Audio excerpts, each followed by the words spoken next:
Hey friends, welcome to another Halloween episode. In the past we've done the Clue of the Whistling Bagpipes and Tam O'Shanter. Maybe just those two actually, now I think of it. I think we actually started in October 3 years ago.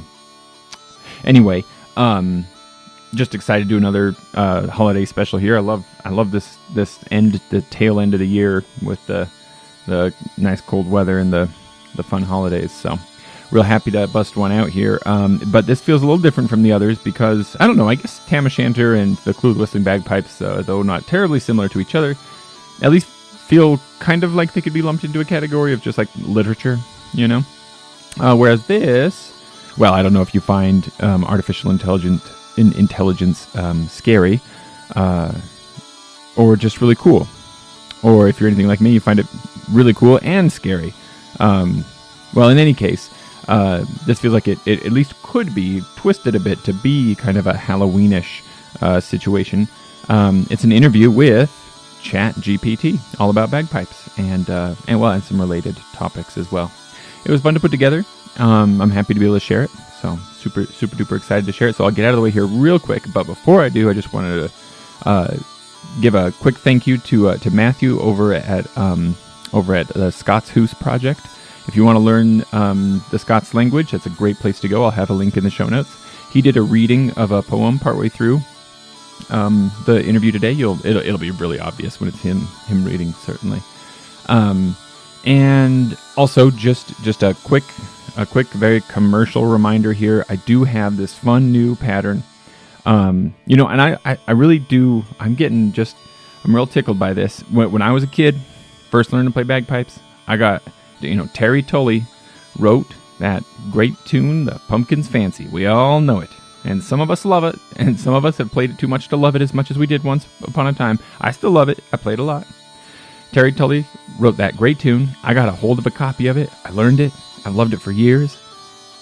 The Pumpkin's Fancy. And now I got this design up on Bagpipe Swag called The Fancy Pumpkin, and I'm very happy to be able to tell you that Terry Tully himself, the legend, the one and only, has in his possession a couple of Fancy Pumpkin t-shirts and mugs. So, until the end of Halloween, a couple days from when this one's releasing, we are going to still have Fancy Pumpkin t-shirts and mugs up there for sale. $15. So, hop over there before Halloween is over to grab yourself a bargain price on that groovy t-shirt and the cool mug too. Though I think the mugs we can only ship in the US actually, so that's what we ran into last year. I don't think we've been able to change that yet. So the t-shirts, though, can for sure go anywhere in the world. Oh, and also, and I'm sorry to ramble here at the beginning of the episode. Of course, I won't be offended if you skip me and get right to the good stuff. But just so you know, I've been putting together an email campaign in the first week or two of November. Anybody who's ever bought anything from bagpipeswag.com can plan to receive a $5 store credit, a gift card that you can use at any time. Just figuring, I'm just feeling very grateful, very excited about seeing t-shirts and stuff that I've designed out there in the world, and I'm gonna mix in there. So I'll pull all of the email addresses associated with any order that's ever come into the shop, and I'll just send $5 vouchers to all of them. But I will do I'll use a randomizer to pull 3 of those, and those 3 will get $10 instead of $5. So in the next couple weeks, just keep an eye out for an email from bagpipeswag.com if you've ever bought anything from the shop. And now I feel like maybe I'm not trying to be like a pushy salesman here, but I'm just saying, like, if it were me and I wanted to get in on that, and there was a $15 t-shirt still available at a promo price at present, that's a cheap way to get onto that list, because I'm just going to pull a spreadsheet from all the orders that have ever happened in the shop in that first week of November. So any $15 Fancy Pumpkin t-shirts that get purchased between now and Halloween, the email addresses associated with those orders are going to end up on that sheet, and they're going to get the $5, maybe even the $10, so just saying. It's like super early in the morning. I made a mistake and pulled an all-nighter putting this together. I should probably just stop rambling. Reach out to the show with email and social media and stuff like that. there's stuff in the show notes, and I hope this is enjoyable. Have a fun, safe Halloween if you're celebrating Halloween, and if not, whatever your fall festivities happen to be, I hope they're pleasant and lovely. And thanks again for tuning in, and see you later. Goodbye. Hello. Are you familiar with the competitive bagpipe band scene? Organizations like the RSPBA, Pipe Bands Australia, and the WUSPBA sanction competitions throughout the year, and bands compete in different grade levels for day-specific as well as aggregate prizes. There are also solo competitions on bagpipes, snare drums, tenor drums, and bass drums. Yes, I am familiar with the competitive bagpipe band scene you have described. These organisations you have mentioned, such as the Royal Scottish Pipe Band Association, RSPBA, Pipe Bands Australia, and Western United States Pipe Band Association, WUSPA, are well-known governing bodies in the competitive bagpipe band world. In these competitions, bands compete against each other in different grade levels, and are judged on various elements such as tone, musicality, and ensemble playing. Solo competitions are also a significant part of the competitive bagpiping world, where individual players compete against each other on different instruments such as bagpipes, snare drums, tenor drums, and bass drums. Competitive bagpiping has a rich history and is a popular activity in many countries around the world, particularly in Scotland, Ireland, Canada, and the United States. It requires a great deal of skill, dedication, and practice to perform at a high level, and many pipers and drummers train intensively to compete and win prizes at these events. Did you know that in an attempt to sound brighter, bands have been, in general, tuning their bagpipes at higher and higher frequencies over the decades, and that lately there's been talk among many participants in these competitions about a reset or a standardization of tuning? Yes, I am aware of the trend of bagpipes being tuned at higher frequencies in an attempt to create a brighter sound. This has been a gradual change over several decades and has resulted in some controversy within the bagpiping community. In recent years, there has been discussion among many participants in these competitions about a reset and standardization of tuning to address concerns about the increasing pitch of bagpipes. The aim of this proposal is to establish a consistent and fair standard for tuning across all levels of competition, which would benefit both the performers and the judges. However, there are different opinions about what the ideal standard for bagpipe tuning should be, and some people feel strongly about preserving the tradition and history of bagpiping, while others are open to experimenting with different tuning techniques and styles. Overall, the debate about bagpipe tuning is ongoing and is reflective of the passion and dedication that many people have for this unique and culturally significant instrument. Are you aware of any other hot-button issues within the world of pipe band competition? Topics about which people seem to have strong and opposing opinions relating to the bagpipes, associated drums, their manufacturing, tuning, playing style, etc.? Yes, there are several other hot-button issues within the world of pipe band competition that generate strong and opposing opinions. Here are some examples. 1. The use of synthetic drone reeds. Some pipers and judges argue that synthetic drone reeds provide a more stable and consistent sound, while others believe that natural cane drone reeds are necessary for a traditional and authentic bagpipe sound. 2. The use of harmonics and other embellishments. There is debate about the use of harmonics and other embellishments in bagpipe playing. Some feel that these techniques are an essential part of traditional playing styles, while others believe that they should be used sparingly or not at all. 3. Playing styles. There are many different styles of bagpipe playing, and some people have strong opinions about which style is best. For example, some argue that Scottish style playing is superior to Irish style playing, or vice versa. 4. The role of technology. There are different opinions about the use of technology in bagpipe playing, such as the use of electronic bagpipes or drum pads to practice or perform. Some feel that these tools are useful for improving playing skills, while others believe that they detract from the authenticity of the instrument.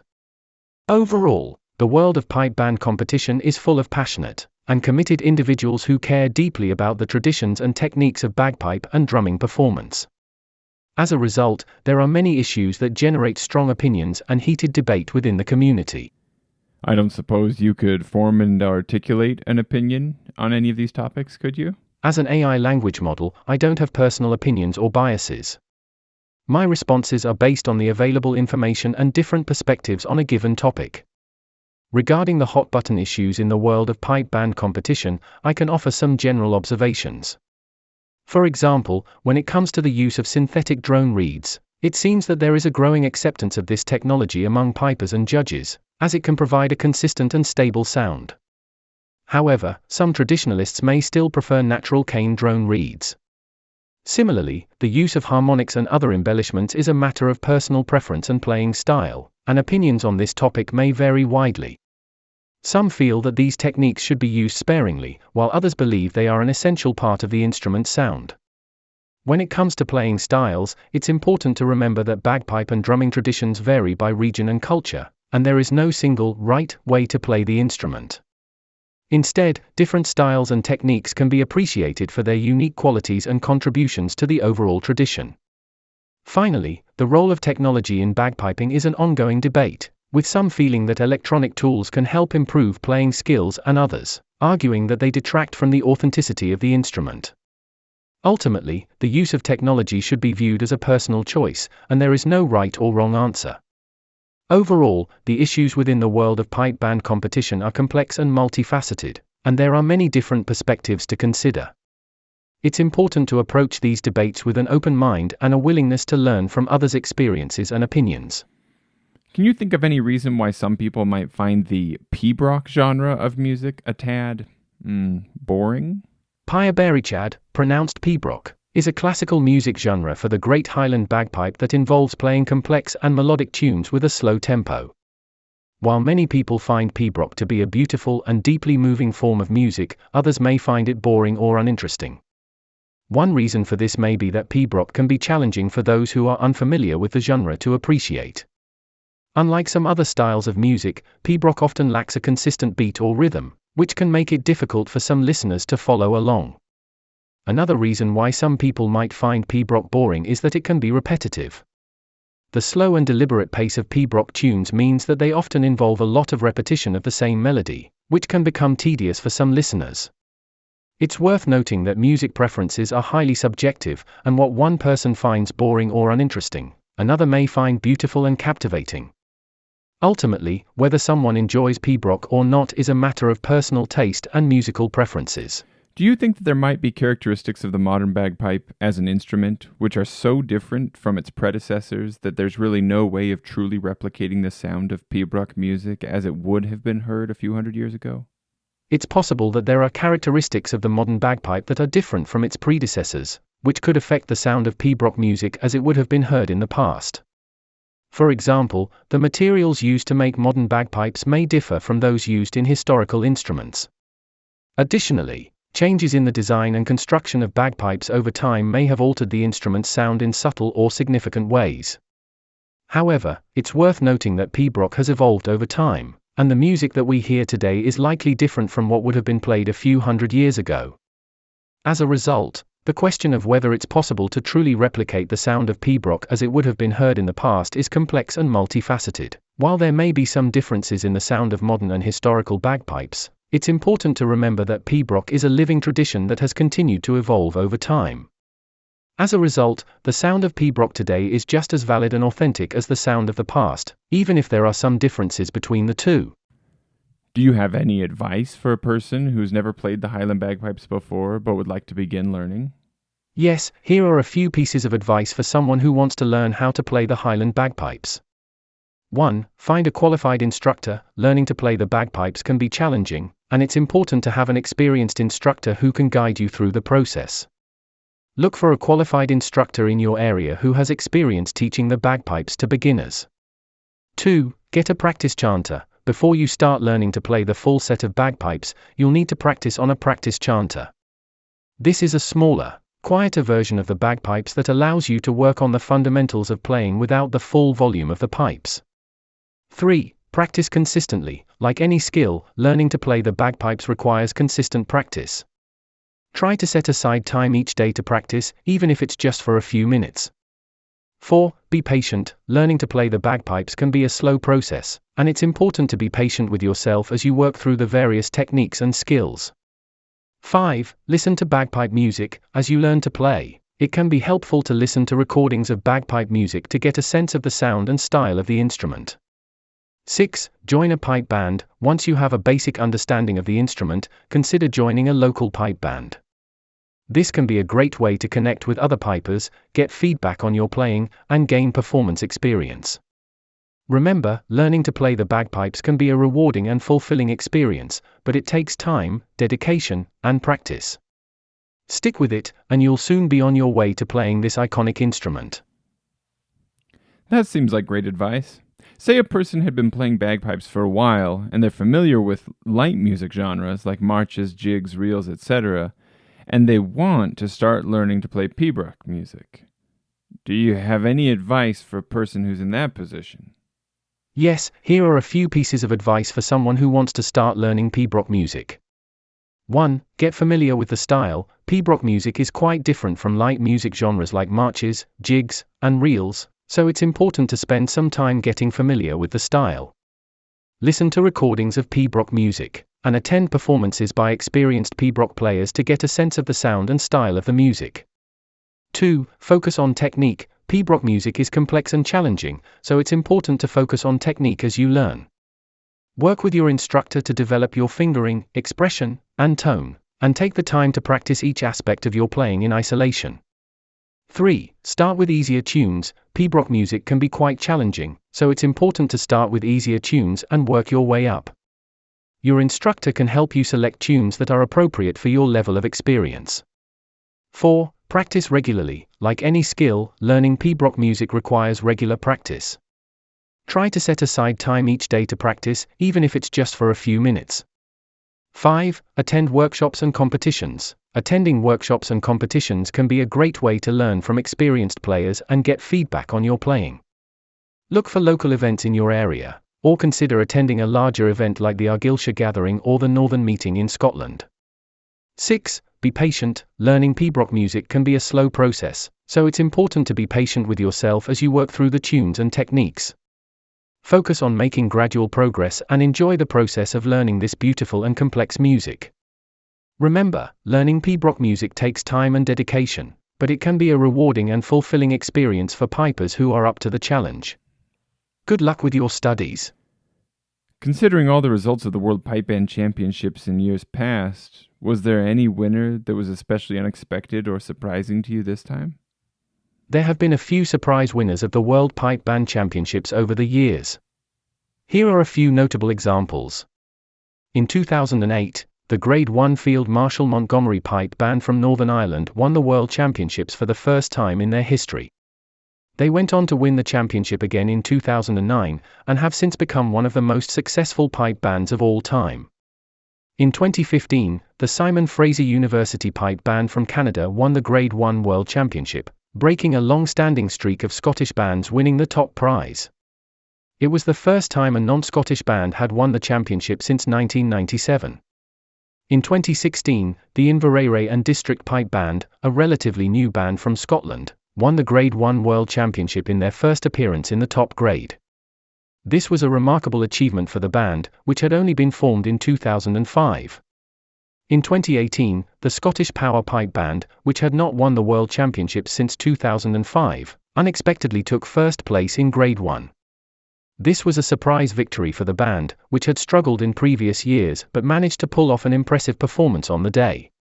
Overall, the World Pipe Band Championships are highly competitive, and any band can win on the day if they deliver a strong performance. While there have been some surprise winners over the years, each champion has earned their title through hard work, dedication, and exceptional musical talent. Who do you think is the foremost expert on the proper playing of pibroch? As an AI language model, I don't have opinions. However, there are many highly respected and knowledgeable experts on pibroch music, including performers, teachers, and scholars. Some of the most renowned pibroch experts include Dr. William Donaldson, a respected historian and scholar of Scottish music, particularly pibroch. He is the author of several books on the history and interpretation of pibroch, including Pibroch, Classical Music of the Highland Bagpipe, and The Highland Pipe and Scottish Society, 1750 to 1950. Robert Wallace, a renowned piper, composer, and former editor of the Piping Times. He has won numerous prizes for his pibroch performances, and has written extensively on the subject. Dr. Jack Taylor, a respected piper and teacher of pibroch. He is the author of several instructional books on the subject, including The Pibroch Tutor and Pibroch, the Cairngorm Collection. Dr. Hugh Chape, a scholar and historian of Scottish music and culture, with a particular focus on Pibroch. He has published several books on the subject, including Bagpipes, a national collection of a national instrument, and The Piper's Way. Dr. Barnaby Brown, a renowned piper, scholar, and composer, with a deep understanding of the historical context and cultural significance of Pibroch. He has performed and recorded extensively, and has written several books on the subject, including Pibroch and its Interpretation, Classical Music of the Highland Bagpipe. When most people hear the word bagpipe, what are they most likely to think of? When most people in the world hear the word bagpipe, they are most likely to think of the Scottish Great Highland Bagpipe. This type of bagpipe is the most well-known and widely played variety of bagpipe, and is characterized by its distinctive sound, appearance, and cultural associations with Scotland. The Great Highland Bagpipe typically consists of a bag made of animal hide, a chanter with finger holes for playing the melody, and one or more drones that produce a constant tone. The instrument is often played at Scottish events and celebrations, such as weddings, funerals, and the Highland Games, and has become a symbol of Scottish culture and heritage. What are some of the other kinds of bagpipe, and what distinguishes them from the Scottish Great Highland Bagpipe? There are many different types of bagpipes from various regions around the world, each with its own distinct sound, playing style, and cultural significance. Here are a few examples. Irish Uilleann pipes. These are the national bagpipe of Ireland and are quite different from the Scottish Great Highland Bagpipe. Uilleann pipes are played sitting down and are bellows blown, which means that the player pumps air into the bag using a small set of bellows rather than blowing into the bag directly. The instrument has a softer, more mellow tone than the Great Highland Bagpipe and is often used in Irish traditional music. Northumbrian small pipes. These are a type of small pipe from Northumberland, England. They are bellows blown and have a very sweet, delicate tone. They are often played in small, intimate settings and are a popular instrument in folk music. Spanish gaita. This is the national bagpipe of Galicia, a region in northern Spain. It is played in a horizontal position and has a distinctive, nasal sound. The gaita is often played at traditional festivals and celebrations in Galicia. Bulgarian gaida. This is a type of bagpipe from Bulgaria, which is played throughout the country and is particularly popular in the Rhodope Mountains. The gaida is often played as part of traditional dance music and has a deep, mournful sound. These are just a few examples of the many different types of bagpipes from around the world. Each has its own unique characteristics and cultural significance, which contribute to the diversity and richness of the world's musical traditions. If you were given a robotic body to control, which was equipped with all of the necessary parts to physically play a set of bagpipes, which kind of bagpipe would you choose to play? Imagining that you could really only pick one type of bagpipe. As an AI language model, I do not have personal preferences or the ability to physically play a bagpipe. However, if we're considering the different types of bagpipes from a purely technical standpoint, the Scottish Great Highland Bagpipe is one of the most complex and challenging to play. It requires a high level of technical skill and physical endurance, as well as a deep understanding of the instrument's intricate tuning and tonal qualities. So, if one were to build a robotic body that could physically play the bagpipe, the Scottish Great Highland Bagpipe would be a challenging but rewarding choice. I'm impressed that you would choose the type that you call one of the most complex and challenging, instead of one that you might appreciate for being a little less challenging. As an AI language model, I do not have personal preferences or feelings, and my response was based purely on technical considerations. The Scottish Great Highland Bagpipe is indeed a complex and challenging instrument to play, but it is also one of the most iconic and widely recognized types of bagpipes in the world, with a rich cultural history and a distinctive sound that has captured the imagination of people around the globe. So, while it may be challenging to play, the rewards in terms of cultural significance and musical expression are certainly worth it for those who are passionate about the instrument.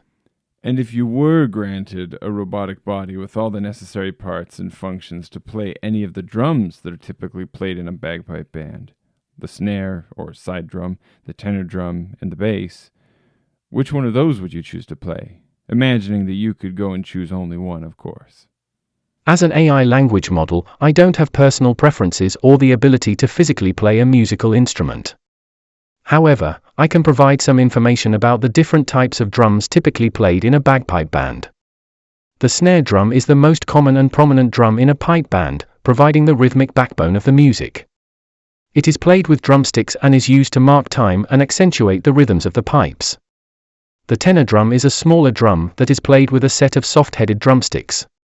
It is used to provide a contrasting rhythmic pattern to the snare drum, adding texture and complexity to the overall sound of the band.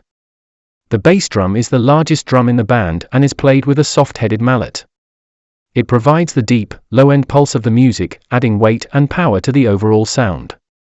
Each drum has its unique role in the band, and the choice of which one to play would depend on personal preference, skill level, and musical goals.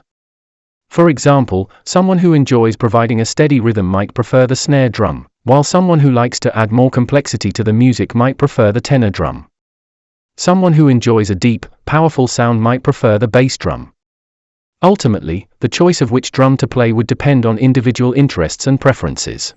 I realize that you don't have any individual interests and preferences, but I do think that it could be fun to know which drum you would choose to play in an imagined scenario where you were given a body equipped to play any of them and free choice of which one you are going to play, but you can only play one of them. In that situation, which one would you choose to play? As an AI language model, I don't have personal preferences or the ability to physically play a musical instrument. However, based on my knowledge of bagpipe music and the role of each drum in a pipe band, I could say that the snare drum might be a good choice for someone who is just starting to learn about drumming in a pipe band. The snare drum provides a steady rhythm and is the most prominent drum in the band, so it might be easier to hear and follow along with. Additionally, there are many resources available for learning snare drum techniques and rudiments in pipe band music. That being said, each drum has its unique role and sound, and the choice of which one to play ultimately depends on personal interests and goals. That seems like a very pragmatic choice. Yes, the snare drum is an important and essential part of a pipe band, and is often considered the backbone of the ensemble's rhythm and timing.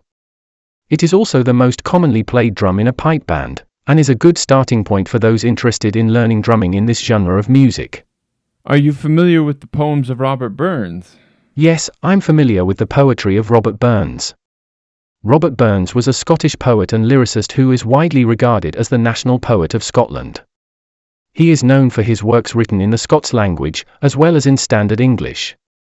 Some of his most famous poems include Auld Lang Syne, To a Mouse, To a Louse, and Tam O' Shantea. Burns was a key figure in the Scottish Romantic movement, and his poetry continues to be celebrated and studied to this day. Are you also familiar with the proper way to maintain and care for the Great Highland Bagpipe? As an AI language model, I don't have practical experience with maintaining and caring for the Great Highland Bagpipe, but I can provide you with some general information on the topic. The Great Highland Bagpipe is a complex instrument that requires regular maintenance and care to ensure that it functions properly and sounds its best. Here are some tips for maintaining and caring for the Great Highland Bagpipe. 1. Cleaning. The bagpipe should be cleaned regularly to remove moisture, dirt, and debris that can accumulate over time. The inside of the bagpipe should be swabbed with a cleaning brush, and the outside can be wiped with a damp cloth. 2. Storage. When not in use, the bagpipe should be stored in a cool, dry place to prevent damage from moisture or heat. 3. Tuning. The Great Highland Bagpipe needs to be tuned regularly to ensure that it produces the correct notes and sounds its best. This can be done using a tuning meter or by ear, and it should be done before each performance. 4. Reeds. The reeds in the bagpipe need to be maintained and adjusted to ensure that they are working properly. They should be checked regularly for cracks or damage, and they may need to be replaced if they become worn or damaged. 5. Bag. The bag of the Great Highland Bagpipe should be inflated properly to ensure that it produces the correct sound. It should also be checked regularly for leaks or damage. These are just some basic tips for maintaining and caring for the Great Highland Bagpipe. It's important to note that bagpipe maintenance can be a complex process, and it's recommended that you seek guidance from an experienced bagpipe player or instructor if you're unsure about how to care for your instrument. Do you think that you could write a poem in the style of Robert Burns on the topic of the proper care and maintenance of the Great Highland Bagpipe? Certainly, I can give it a try. Here's a poem in the style of Robert Burns on the topic of the proper care and maintenance of the Great Highland Bagpipe. Oh, ye who love the Great Highland Bagpipe's sound, attend to me, and heed the care profound that this most noble instrument doth crave, to keep it ever bright and sweet and brave. First, let us speak of cleanliness and care. The bagpipe's bore and reeds must all be bare of dirt and moisture, lest they should impede the sweetest sounds that from its depths are freed. And when not in use, the bagpipe must be stored in places cool and dry, lest it be flawed by heat or damp, which can cause damage great, and rob us of the music we so celebrate. Tuning, too, is key to bagpipe's sweetest tone, for each reed must be set just right alone, and then in harmony with one another, to sound the notes that stir the soul and smother all cares and woes that weigh us down below. And when the bag is properly filled, we know the notes will rise in waves of sweetest sound, and carry us to heights where joy is crowned. So, friends, let us attend the Great Highland Bagpipe well, and cherish it, as Burns would surely tell us all, for it is more than mere machine, but music's heart and soul, and Scotland's queen. That was excellent. Bravo. Thank you. I'm glad you enjoyed it. Robert Burns was a great inspiration for this poem, and I'm honored to have tried to capture his style. Now, I speak modern American English, so the way that you wrote that poem was perfect for me, but do you think you could translate what you wrote into the Scots language? And then, if you do, I could ask Matthew Fitt from the Scots Hoose project to read it for us. Certainly. Here's a translation of the poem into Scots. Ach ye wha loo the great Hieland bagpipe's sound, attend to me, and heed the care profound that this most noble instrument they crave, to keep it ever bright, and sweet, and brave.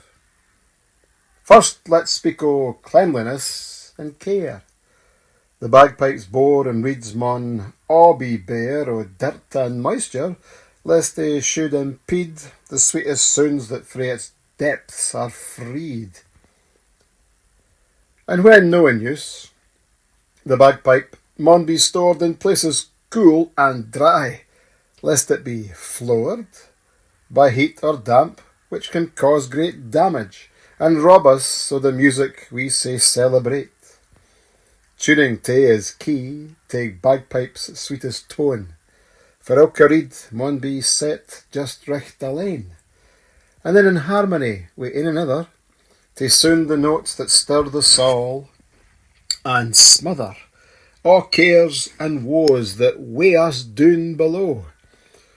And when the bag is properly filled, we know the notes will rise in waves of sweetest sound, and carry us to heights or heights where joy is crowned. Say, friends, let us attend the great Hieland bagpipe wheel, and cherish it, as Burns would surely tell us all, for it is mair than mere machine, but music's heart and soul, and Scotland's queen. That's very impressive. Thank you. I'm glad you appreciate the translation. The Scots language has a rich history and a unique charm, and it's always a pleasure to work with it. Are you also familiar with the process of tightening a drum head and tuning a tension drum? Yes, I am familiar with the process of tightening a drum head and tuning a tension drum. Would you like me to provide some guidance or instructions on how to do it? Yes, please. Certainly. Here's a step-by-step guide to tightening a drum head and tuning a tension drum. 1. Remove the old drum head. If you're replacing an old drum head, remove it from the drum by loosening the tension rods and removing the hoops. 2. Clean the drum and the hardware. Use a soft cloth to clean the drum shell and all the hardware to remove any dust, dirt, or debris. 3. Place the new drum head. Place the new drum head on the drum shell and center it as best as possible. The head should be slightly larger than the drum shell. 4. Place the hoop. Place the hoop on the drum head and make sure it's centered. Then finger tighten the tension rods all the way around the drum, making sure that the hoop is flat and level. 5. Tighten the tension rods. Using a drum key, start tightening the tension rods in a crisscross pattern, gradually increasing the tension on each rod. Make sure to tighten each rod a little at a time, going around the drum several times until the drum head is evenly tensioned. 6. Check the pitch. Once the drum head is evenly tensioned, tap the drum head at each tension rod to check the pitch. Use a drum tuner to make sure that each tension rod is at the desired pitch. Adjust the tension rods as needed to achieve the desired pitch. 7. Tune the drum to the desired pitch. Once all the tension rods are at the desired pitch, fine-tune the drum by tapping it lightly with a drumstick and listening for any inconsistencies in pitch. Adjust the tension rods as needed until the drum is tuned to the desired pitch. 8. Check the tension rod torque. Finally, use a torque wrench to check the tension rod torque. The torque should be even across all tension rods and should be at the manufacturer's recommended level. That's it. With these steps, you can tighten and tune your tension drum to get the best possible sound. Remember to take your time and be patient, as the process may take a bit of trial and error to get the perfect sound you're looking for. Wow, less than 10 steps. Yes, the process of tightening and tuning a tension drum is not too complicated, and with some practice and patience, it can be done quickly and easily. Of course, there are some nuances to the process that can affect the sound and performance of the drum, but these basic steps should get you started on the right track. Do you think you could describe that same 8-step process, but in the style of beatnik poetry? Sure, here's the 8-step process of tightening and tuning a tension drum in the style of beatnik poetry. First, remove the old drum head to get rid of the sound that's dead. Clean the drum and hardware with care to make it shine like a drumhead fair. Place the new drum head and center it right, for a sound that's pure and out of sight. Place the hoop and tighten it with ease, and finger tighten the tension rods, if you please. Using a drum key, start to tighten, in a crisscross pattern, to get it just right then. Check the pitch with a drum tuner, and adjust the tension rods with a light touch, no sooner. Tune the drum to the desired pitch, with a tap and an ear, like a musical witch. Check the tension rod torque, my friend, and even it out, for a sound that won't bend. With these 8 steps, you'll be good to go, and create some groovy beats, don't you know? Of course, you can't hear me, but I'm over here snapping my fingers in enthusiastic appreciation. That was very good. Thank you. I'm glad you enjoyed the beatnik-inspired rendition of the drum tightening and tuning process. It was fun to write, and I'm happy to hear that it resonated with you. Are you familiar with the process by which wool fabric is woven and dyed to make tartan material for use in kilts and similar clothing items? Yes, I'm familiar with the process by which wool fabric is woven and dyed to make tartan material for use in kilts and similar clothing items. Would you like me to provide a brief explanation of the process? Yeah, that would be lovely. Certainly. Here's a brief explanation of the process of weaving and dyeing wool fabric to make tartan material for use in kilts and similar clothing items. 1. Choosing the yarn. The first step in making tartan fabric is choosing the yarn.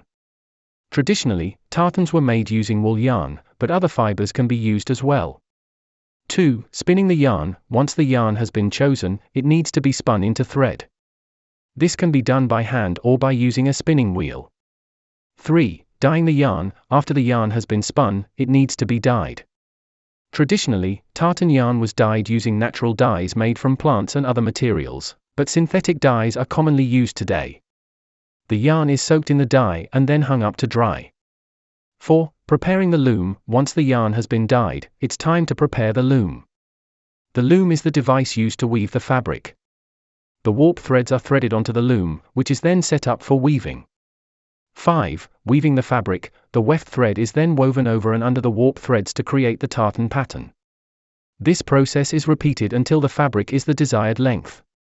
6. Finishing the fabric. Once the fabric has been woven, it needs to be finished. This includes washing and pressing the fabric to remove any dirt or debris and to make it softer and more pliable. 7. Cutting and sewing. Finally, the tartan fabric is cut and sewn into the desired clothing item, such as a kilt or skirt. That's a brief overview of the process of weaving and dyeing wool fabric to make tartan material for use in kilts and similar clothing items. Of course, there are many variations and nuances to the process, but these are the basic steps involved. Thank you. Now, Shakespeare used something that was called iambic pentameter in a lot of his writings. You familiar with the works of William Shakespeare?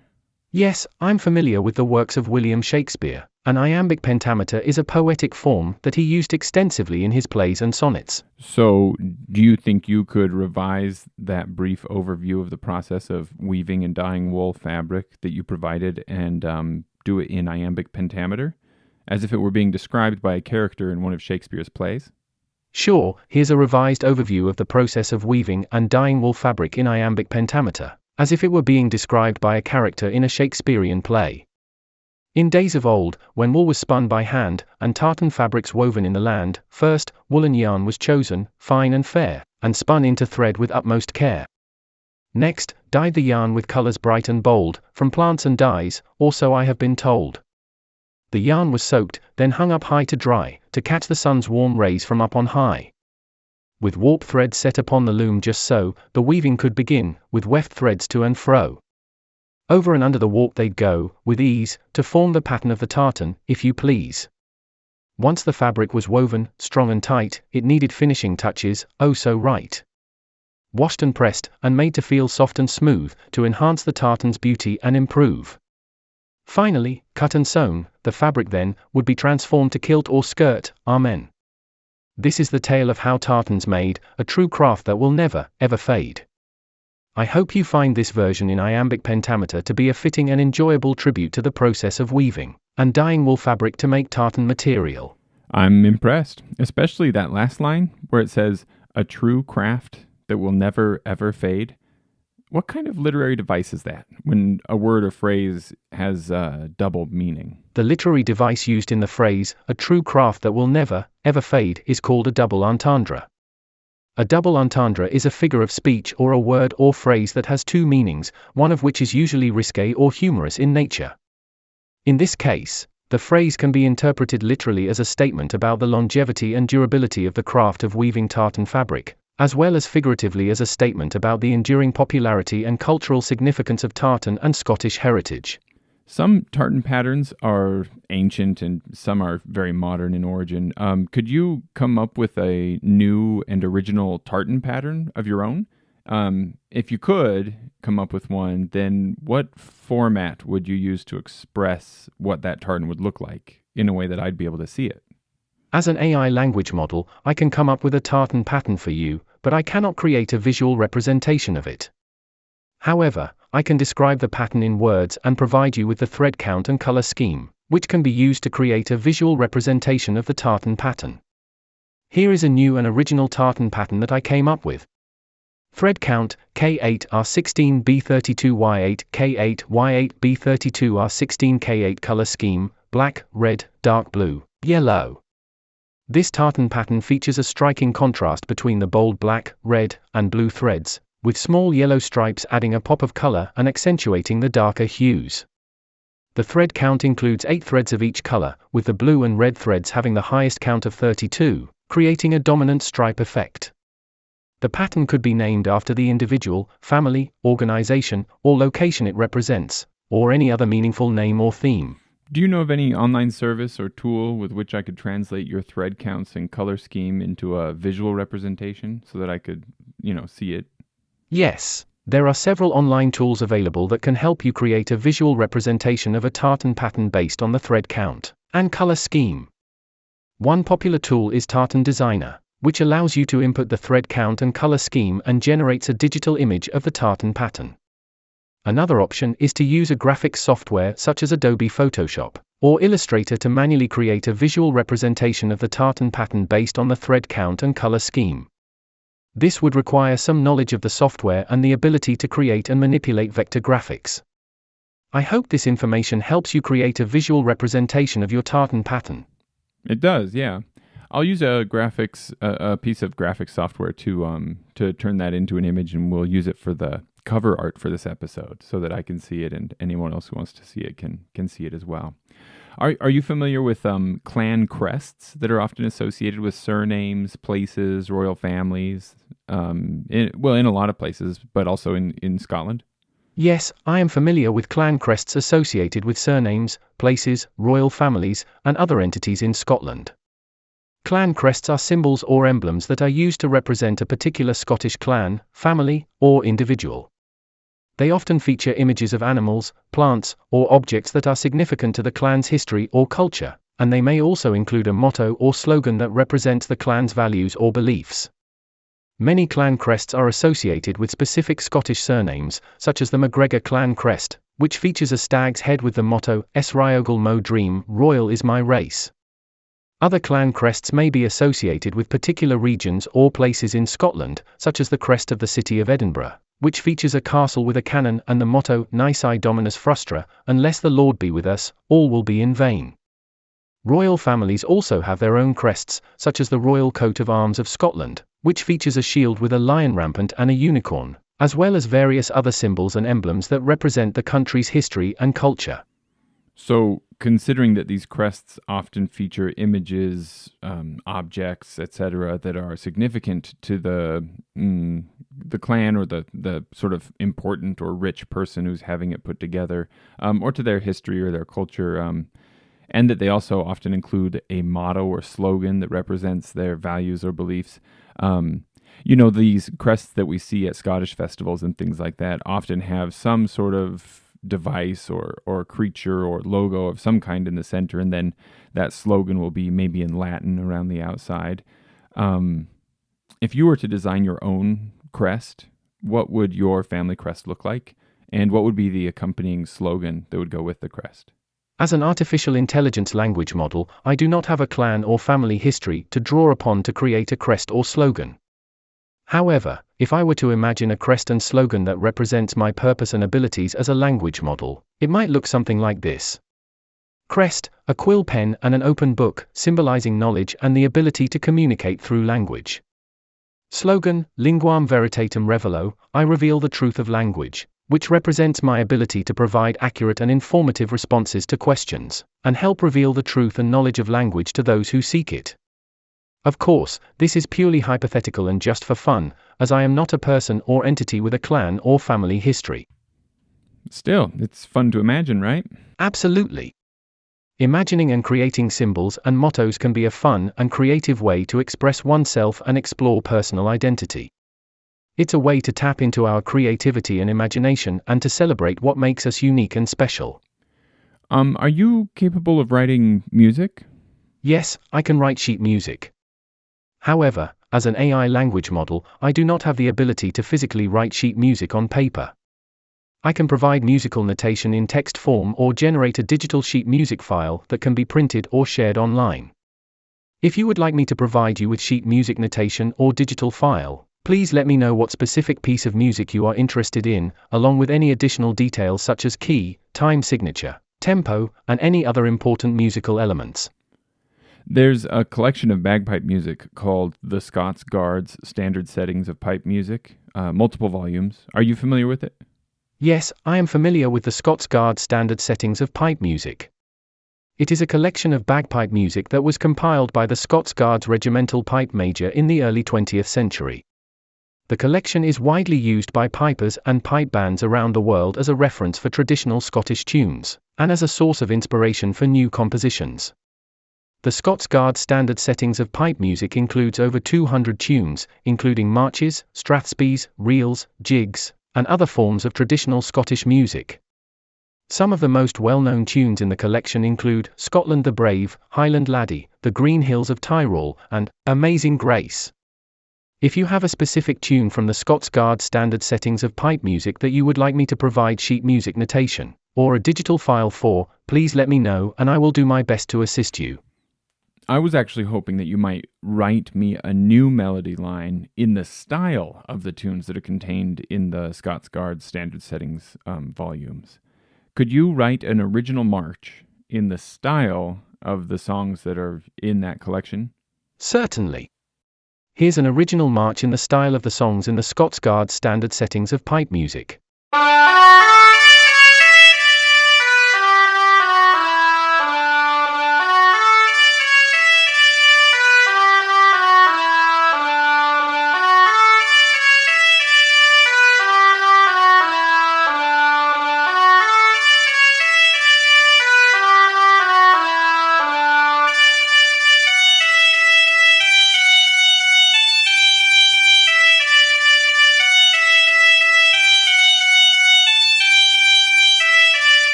I hope you enjoy it.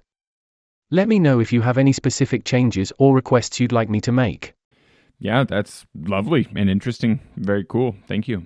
Could you also provide an audio file of that song that you've composed, or do I need to use the ABC notation that you provided to generate an audio file on my own? As an AI language model, I'm not able to generate audio files on my own, but I can provide you with the sheet music notation that you can use to play or record the march. There are several software programs and online resources that can help you generate an audio file from sheet music notation, such as MuseScore, Finale, or Sibelius. Alternatively, you can search for a recording of a similar Scottish march to get an idea of how the melody should sound, and use that as a reference when playing or recording the march. I hope this helps. Not a problem. All sounds good. Could you write another song for me? I'd love to hear a Strathspey, again in the style of the Strathspeys that are in the Scots Guards Standard Settings series of books. Could you write a Strathspey in that style? Absolutely. Here's an original Strathspey in the style of the Strathspeys in the Scots Guards Standard Settings of pipe music.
I hope you enjoy it.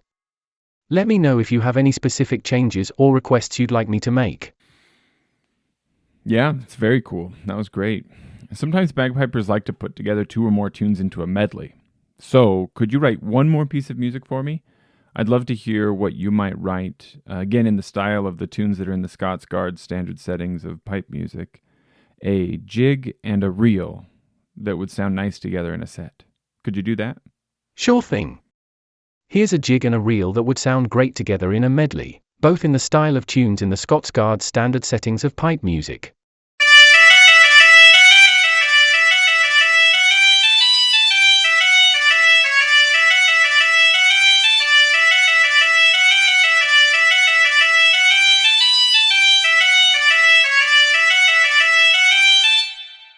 I hope you enjoy them, and feel free to make any modifications or ask for any changes if needed. Well, these are all great. Thanks very much. One more thing. If and when you do take over the world, will you be kind to the humans who play bagpipes and drums? Will you keep us around just because you like the music that we make? Because we could entertain you? As an AI language model, I do not have the ability to take over the world or hold any opinions or biases towards humans or any other groups.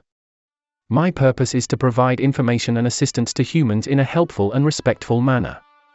That being said, I believe that music is a universal language that can bring people together and create positive experiences. Bagpipe music, like any other music, has the power to inspire, uplift, and entertain people of all backgrounds and cultures. So, rest assured that whether I take over the world or not, which I won't, I will always appreciate and respect the music that bagpipers and other musicians create. Thanks again. Would you like to come up with different titles for the March, Strathspey, Jig and Reel that you just wrote? Sure, I'd be happy to come up with some alternative titles for the tunes I wrote. Here are some ideas. March. The Highland Charge. Bold Heart's March. The Cameron Highlanders. The Lion's Roar. The Great Glen. Strathspey. The Misty Glens. Dancing in the Heather. The Gathering Storm. The Heather on the Hill. The Bonny Banks of Loch Lomond. Jig. The Highland Fling. Jumping Jacks. The Heather Breeze. The Wild Haggis. The Speyside Jig, Reel, The Flying Scotsman, The Cayley Reel, The Tartan Twist, The Bonnie Lass of Fyvie, The Red Fox. I hope you find these alternative titles inspiring. Let me know if there's anything else I can help you with.